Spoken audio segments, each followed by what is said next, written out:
সম্মানিত করেছেন, তবে তিনি আমাকেও কম দেননি। আর সেই জন্যই তো শাহজাদাকে আপনি আমার হাতে তুলে দিয়েছেন। শিক্ষক হয়ে নয়, তার কাছ থেকে একটু সেবা নিয়েছি। এতে যদি আপনার গরিমায় আঘাত লাগে তাহলে বলবো, আপনি ক্ষমতায় বড় ঠিকই, কিন্তু মানুষ হিসেবে নন।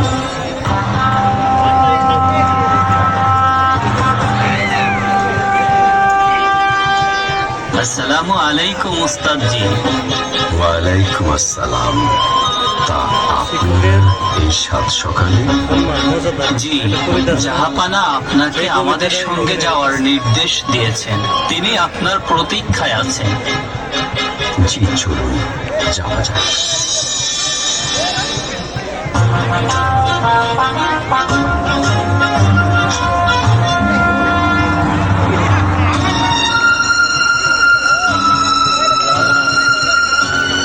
আসসালামু আলাইকুম।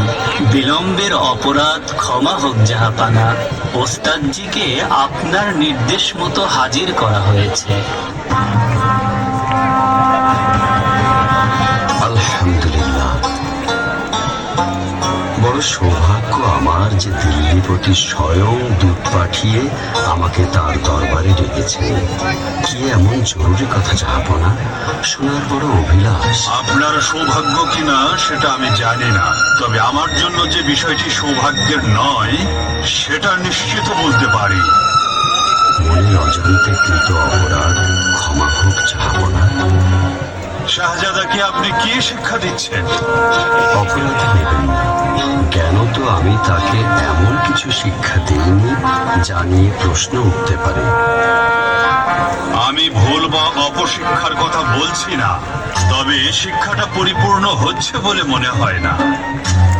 জাহাপনা, বিষয়টা পরিষ্কার করে বললে আমার বুঝতে সুবিধা হয়। পুত্র আমার আপনার কাছে সৌজন্য বোধ কিছু শিখছে বলে মনে হয় না। নইলে সেদিন সকালে দূর থেকে যা দেখলাম, দৃশ্যটি দেখে আমি খুব কষ্ট পেয়েছি। মনে হয়েছে শাহজাদা তো আপনার কাছে বেয়াদবি আর গুরুজনে অবহেলা শিখছে। কেন সে শুধু আপনার পায়ে পানি ঢেলে দিয়েই ক্ষান্ত থাকবে?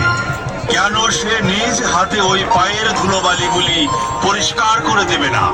আমার পুত্র যদি এখনই শাহী সন্তান হওয়ার গৌরবে ওস্তাদ আর গুরুজনদের অবহেলা করতে শেখে, তাহলে তো সে কোনোদিন জনগণের দুঃখ বুঝবে না।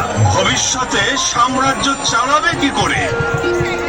আপনার এই উদারতা ইতিহাসে চিরস্মরণীয় হয়ে থাকবে জাহাপনা।